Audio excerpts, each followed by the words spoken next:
시공 의뢰가 없는 상황에서 의뢰하고 싶은 포트폴리오를 만들어가는 방법, 이것들을 보시고 문의가 들어오기 시작했습니다. 제가 사용한 방법이고 성공률이 높았습니다. 화이팅! 안녕하세요, 플랜테리어 랩입니다. 놓치면 후회하는 플랜테리어 창업 성공의 지름길, 플랜테리어로 성공하기! 플랜테리어로 성공하기 시리즈는 저희 플랜테리어 랩과 대표님의 경험을 바탕으로 플랜테리어 창업을 준비하시거나 이미 창업을 시작하신 분들께 도움을 드리고자 시작한 컨텐츠입니다. 플랜테리어로 성공하기의 첫 번째 강의는 바로 가장 많은 분들이 궁금해하시는 시공 따내기입니다. 너무 좋아하는 일이고 하고 싶은 일이지만 시공 의뢰가 없다면 지속할 수 없는 현실. 이때 현실적으로 할 수 있는 방법들에 대해 오늘 대표님을 모시고 말씀드리려고 합니다. 안녕하세요. 플랜테리어 랩 대표 최선영입니다. 오늘 말씀드릴 어떻게 하면 프로젝트를 의뢰받을 수 있을까요? 에 대한 질문은 제가 창업하면서부터 지금까지 가장 많이 받았던 질문입니다. 3년간의 경험을 바탕으로 하여 어떻게 하면 프로젝트를 의뢰받을 수 있을지에 대해서 오늘 말씀드리고자 합니다. 본격적인 이야기에 앞서서 오늘 말씀드리는 내용은 플랜테리어 일을 하기 위해서 조경, 가드닝, 플랜테리어에 관한 수업을 이수하신 분들이 창업을 준비하거나 또는 이미 창업하신 경우에 도움이 되리라 예상이 됩니다. 시공 의뢰를 위한 필수 조건은 포트폴리오입니다.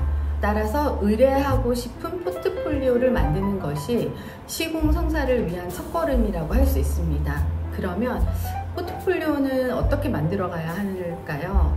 의뢰하고 싶은 포트폴리오의 가장 핵심적인 두 가지 사항은 시공의 횟수 그리고 확실한 브랜드 컨셉을 갖추는 것입니다. 시공 의뢰가 없는데 포트폴리오를 어떻게 만드냐고요? 라고 생각하시는 분도 많이 계실 텐데요. 저 또한 초기에는 의뢰가 없었습니다. 그래서 이번 강의에서는 의뢰가 들어오지 않아도 이 두 가지 조건을 갖춘 포트폴리오를 만드는 방법 4가지를 말씀드리려고 합니다. 2021년 9월 오픈한 후에 프로젝트 의뢰가 들어오기 시작한 것은 겨울부터였던 것 같습니다. 2022년, 2023년은 일반 중소기업 정도의 조경회사에서 연간 시공하는 횟수보다 더 많은 시공을 한 감사한 시기를 맞이하게 되었는데요. 흔히 말하는 인맥으로 프로젝트를 따는 것이 아니냐고 말씀하시는 분도 계셨는데 그 부분은 10% 미만입니다. 대부분의 프로젝트는 두 가지 루트로 들어왔었는데요. 네이버 홈페이지 그리고 인스타그램을 통한 의뢰였습니다. 앞서 말씀드린 대로 오늘의 내용은 창업하신 분들께 도움을 드리고자 하는 저희 경험을 담은 내용이니 플랜테리어를 하시는 모든 분들께 적용되는 것이 아님을 다시 한번 말씀드립니다. 플랜테리어를 하고자 하시는 분들은 대체적으로 짧게는 3개월, 길게는 1년의 학원 과정이나 전문학교, 대학교, 조경학과를 졸업한 후에 화원을 오픈하는 경우가 가장 많고 SNS에 계정을 만들어 시공을 기다리게 됩니다. 플랜테리어를 의뢰하시는 분들은 대부분이 공간을 조금 더 가치 있게 만들기 위해 본인의 공간들을 내어주는 분들이기 때문에 시공 경력이 없는 초보 창업자에게 의뢰를 한다는 것은 거의 불가능한 일이라고 볼 수 있습니다. 그래서 창업하신 분들은 기본적으로 소매로 화분을 판매하시고 가드닝 레슨을 하면서 시공 경력을 쌓기 위해서 플랜테리어 시공의 스텝으로 지원하면서 포트폴리오를 만들어가고 있는 현실입니다.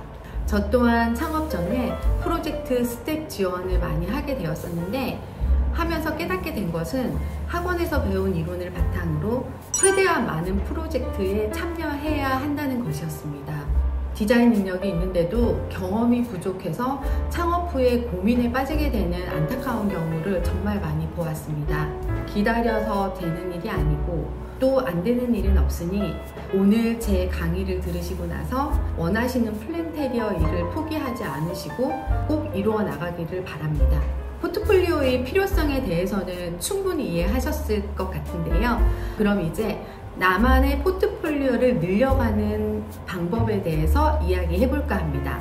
총 4가지 방법을 준비해 봤는데요. 첫 번째 방법은 스텝으로 최대한 많이 참여하기입니다. 스텝으로 참여하는 방법에는 크게 두 가지가 있습니다. 첫 번째, 학원이나 소기업의 스텝 모집 공고에 지원하는 경우인데요. 현재 국내 플랜테리어 시장은 SNS, 특히 인스타그램을 통해서 스텝을 모집하는 경우가 많습니다. 여러 회사들이 소식을 지속적으로 확인하면서 지원해 보시는 방법을 추천드립니다. 그리고 두 번째, 본인의 디자인 방향성에 맞는 업체를 찾아서 지속적으로 지원을 해보는 방법입니다. 개인 사업자에게는 시간이 돈입니다. 창업을 했다면 운영 비용이 작게는 월에 100만 원에서 많게는 300만 원 이상이기 때문에 빠른 시일 내에 시공 경력을 쌓는 것이 가장 중요합니다. 개인적인 의견으로는 직접 본인의 디자인 방향과 맞는 업체를 몇 군데 정해서 연락을 하고 찾아가보고 지원을 해보는 것을 추천드립니다. 두 번째 방법은 본인만의 공간에 쇼룸 형태로 시공, 샘플링을 하는 방법입니다. 이 방법은 제가 사용한 방법이고 성공률이 높았습니다. 잘 들어주시기 바랍니다. 이 방법은 오프라인 매장이나 작업을 하고 촬영할 수 있는 공간을 마련할 수 있는 경우에 가능한 일인데요. 시공을 직접 해봄으로써 시공에 들어가는 비용, 총 금액들을 산정해 볼 수 있는 실습의 기회가 됩니다. 저는 기본적인 매장 인테리어가 끝난 후에 제가 하고 싶은 디자인을 플랜테리어 시공으로 연습을 하고 사진으로 남기고 견적을 산출하는 연습을 해보았습니다. 하나가 끝나면 다른 시공 작품을 만들어 보고 또 같은 과정을 반복했습니다. 이 방법으로 플랜테리어랩만의 컨셉을 표현할 수 있고 알릴 수 있었습니다. 지금 화면에 보이는 사진들이 제가 매장에서 샘플링 해본 작업들인데요. 크게 세 가지로 테마를 정했었습니다. 미니 정원, 식물벽, 식물 액자, 그리고 대형 플랜트 박스입니다.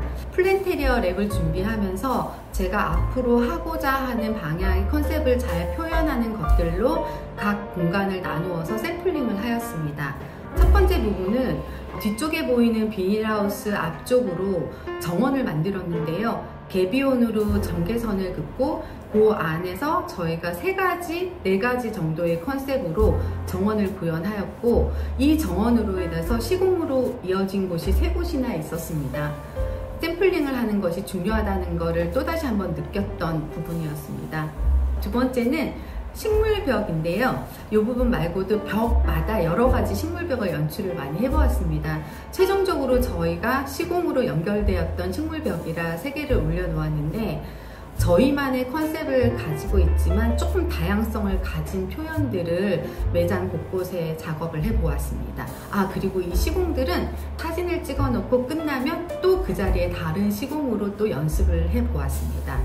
그 다음에는 식물 액자인데요. 현재는 저희가 좀 컨셉이 바뀐 방향으로 판매를 하고 있기는 하지만 식물 액자형도 7가지 정도 저희가 샘플링을 해서 표현해 보았습니다. 그리고 마지막으로 제가 가장 좋아하는 아크릴 플랜트 박스인데요. 시즌마다 2~3번씩 변경을 해가면서 계절감을 담아서 표현하였고, 이 아크릴 플랜트 박스로 패션 회사와 연계되는 프로젝트를 진행하기도 했습니다. 플랜테리어 랩을 오픈하면서 이런 방법으로 연습을 해서 포트폴리오를 만들었고요. 이 작업한 내용들은 인스타그램과 홈페이지를 통해서 디자인 홍보가 되었고, 이것들을 보시고 문의가 들어오기 시작했습니다. 가장 추천드리는 방법 중에 하나입니다. 이제 공간 확보에 따른 비용에 대한 부분을 말씀드리려고 하는데요. 일반적으로 하원들이 들어가는 1층 상가를 찾아보면 공간은 작고 비용은 많이 높습니다. 물론 장소에 따라 다르긴 하겠지만요. 플랜테리어 랩은 비닐하우스 한 동인 47평 월세 55만원의 공간에서 시작을 했습니다. 저도 1층 상가를 많이 알아보긴 했지만 위치보다는 제가 샘플링을 할 수 있는 넓은 공간이 필요했기 때문입니다. 제가 아는 분들 중에서는 상가 2층이나 임대료가 저렴한 곳들이 위주를 찾아서 저처럼 지속적으로 디자인 작업을 하고 홍보를 하시고 또 연습하고 하시는 분들이 많이 있습니다. 하고 싶은 일을 계속 하시려면 수익이 나야 합니다. 처음에 가지고 시작했던 자본금으로 버틸 수 있는 일정 기간을 계산하셔서 비용은 작게 들고 하시고 싶은 표현을 계속 하실 수 있는 공간을 마련하시기 바랍니다. 세 번째 방법은 협찬의 개념으로 공간을 찾아가는 방법입니다. 다소 좀 쉽지 않은 방법이기는 하지만 열정이 있으신 분들이라면 해결할 수 있는 방법인 것 같습니다. 플랜테리어 랩의 경우에도 협찬 제안을 많이 받았는데요.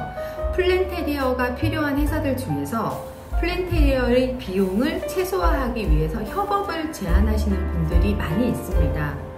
신규 업체에 문의하는 경우는 대부분 디자인이 일정 수준 이상이라고 판단되지만 비용은 최소화할 수 있기 때문입니다. 의뢰자는 비용을 절감할 수 있고 시공업체는 포트폴리오가 될 수 있으니 협업의 개념으로 볼 수 있습니다. 물론 이 경우에도 원자재 비용과 인건비 등 비용이 발생하게 되는데 사업 초반에는 협업과 최소의 마진을 설정해서 프로젝트를 의뢰를 받는 것이 중요하다고 생각합니다. 플랜테리어 랩에서는 이렇게 최소 마진으로 제공하여 그 이후에도 지속적으로 일을 하고 있는 회사들이 여러 곳 있는데요. 모든 거래처와 지속성을 가질 수 있는 것은 아니지만 업체와 같이 협업해서 가는 부분이기 때문에 바로 앞에 말씀드렸던 개인의 쇼룸에서 지속적으로 플랜테리어를 연습하는 방법보다는 조금 더 수준이 있는 방법으로 추천드리고 싶습니다. 조금 더 완성도 있는 포트폴리오의 역할을 할 수 있을 것 같습니다. 플랜테리어 랩의 경우에는 맹그로브라는 코리빙 하우스 회사가 이런 경우였는데요. 처음에 화분 스타일링을 시작해서 지점별로 확산이 되었고 현재는 실내외 조경 모두 저희가 맡아서 하고 있습니다. 맹그로브 신설점 내부 화분 스타일링으로 시작해서 동대문, 숭인점 내부까지 이어졌고 지금 보시는 사진은 맹그로브 신촌점과 맹그로브 고성점 실내외입니다. 마지막은 코엑스에서 열리는 페어에 참가하는 방법입니다. 단독 부스를 사용하는 비용이 너무나 부담스럽기 때문에 페어 측에 문의를 하여 참가하는 리빙 브랜드와의 협업을 시도해보는 것을 추천드립니다. 인지도가 있는 리빙 페어들로는 홈테이블 데코나 호텔 페어에 참여하는 브랜드가 플랜테리어에 대한 니즈가 있기 때문에 컨셉이 맞다면 연결될 가능성이 충분히 있습니다. 저희 또한 흑표 침대의 신규 브랜드인 소프라미카의 협업으로 3회 정도 전시회를 참가할 수 있었습니다. 지인이 운영하는 브랜드이기도 했지만 타 브랜드와 페어 주최 측에서도 여러 번의 문의가 왔었기 때문에 이런 방법으로 준비해 보시는 것을 적극 추천드립니다. 협찬의 개념으로 하게 되면 비용 손실이 있다고 느껴지실 수 있지만 페어에 전시한 디자인이 바로 시공으로 이어지는 확률은 굉장히 높습니다. 페어에 들어갔던 비용은 한 번의 시공으로 모두 회수가 가능하기 때문에 투자 가치가 있다고 저는 판단하고 있습니다. 플랜테리어 랩의 경우에는 페어에서 대원 국제중과 소중한 인연이 시작되었는데 처음 프로젝트를 하고 나서 방학마다 진행되는 층별 리모델링을 모두 함께 하게 되었었습니다. 또한 롯데백화점 측에서도 페어에서 보고 컨택이 왔었고 동부산 롯데 프리미엄 아울렛 팝업을 제안받아 저희가 매장을 오픈하기도 하였습니다. 따라서 홈테이블 데코, 매종 오브제, 서울 리빙 페어, 호텔 페어 등 다양한 페어 일정을 눈여겨보시고 준비해 보시는 것을 추천드립니다. 서울 코엑스에서는 각 페어마다 1년에 한 번 내지 2번씩 진행되는 것으로 알고 있고 각각의 일정은 페어 홈페이지에서 확인할 수 있습니다. 페어는 비용이 들어가는 만큼 준비는 3개월 전부터 해야 비용에 대한 효율을 올릴 수 있으니 미리미리 준비하시는 것이 좋을 것 같습니다. 그리고 현장에서 사용할 리플렛이나 명함, 홍보 자료 등을 준비해 두시는 것도 꼭 필요합니다. 오늘 강의는 여기까지입니다. 다시 한번 정리해보면 시공 의뢰가 없는 상황에서 의뢰하고 싶은 포트폴리오를 만들어가는 방법. 첫 번째, 스텝으로 최대한 많이 참여하기. 두 번째, 본인만의 공간에 쇼룸 형태로 시공 샘플링하기. 세 번째, 협찬 개념으로 공간 찾아가기. 네 번째, 코엑스에서 열리는 페어에 참가하기였습니다. 제 경험을 바탕으로 정리해본 이 4가지 방법으로 남다른 포트폴리오를 만들어서 꼭 시공 의뢰를 따내셨으면 좋겠습니다. 추가로 궁금하신 부분이 있다면 아래 댓글로 남겨주시면 제가 아는 선에서 최대한 도움을 드릴 수 있도록 하겠습니다. 플랜테리어를 꿈꾸시는 여러분, 오늘도 화이팅입니다. 놓치면 후회하는 플랜테리어 창업 성공의 지름길. 플랜테리어로 성공하기! 첫 번째 강의, 시공 따내기는 여기까지입니다. 오늘 영상이 도움이 되셨다면 구독, 좋아요, 알림 설정까지 부탁드리며 다음 강의도 많은 기대 부탁드립니다. 끝까지 봐주셔서 감사합니다. 이 영상을 보시는 모든 플랜테리어 디자이너들 화이팅! 다음 영상에서 만나요.